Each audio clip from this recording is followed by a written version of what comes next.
I want to believe that we all remember this trigonometric function. Tan theta is equal to ay over ax. This is the y component, this is the x component. So when you have something like this is your x-axis, this is your y-axis. So when you have something like this is your y component and this is your x component. So in this case, your x is negative and your y is positive. If your y is down, your y is negative. So let's have a view of something really interesting. The tangent of any number will be equal to the tangent of plus 180 or minus 180 of that number. For example, let's say 1, 181, 361 and so on would have the same tangent.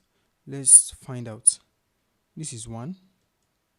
Look for the tangent. 0.1745 blah blah blah.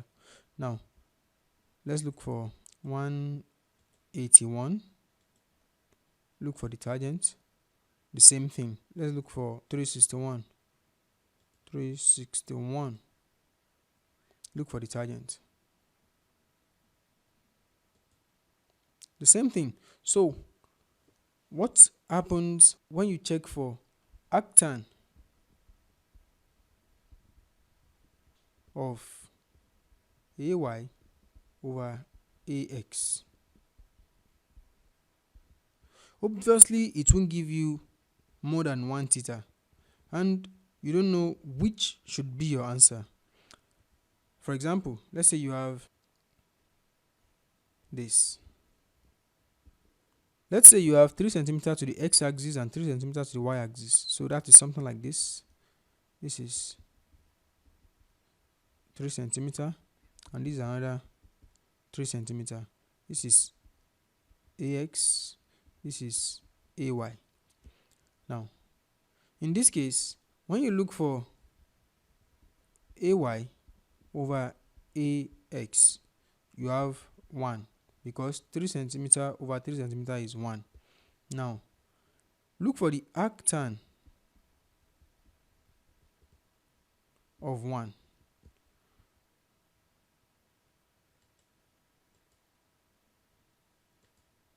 Is 45. That means the angle here is 45. Now let's look at another thing. Let's say you have 3 centimeters here and 3 centimeters here. That means our x-axis we have minus 3 and at our y-axis we have 3. So y 3, x minus 3 somewhere here. This is 3, 3, but this is minus 3 and this is 3.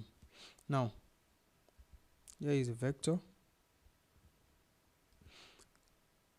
For this is our theta, the theta we are looking for.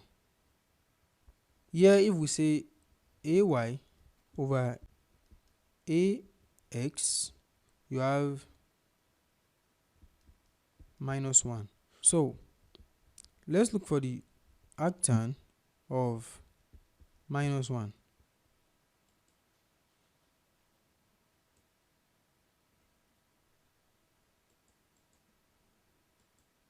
It gives us minus 45.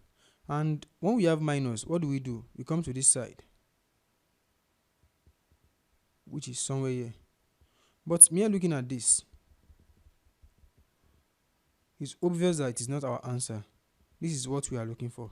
So you should never try and use this formula without drawing. If you want to use this formula, make sure you draw because it is what will guide you to what your answer would be. In this case, we are lucky, but not in all cases we are going to be this lucky. If the answer falls here, it is possible for us to still have 45.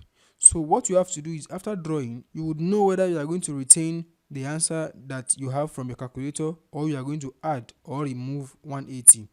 So here it is obvious that we can either add or remove 180.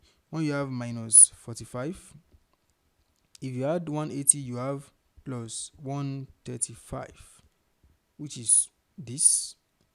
And if you remove 180, you are going to have minus 225, which is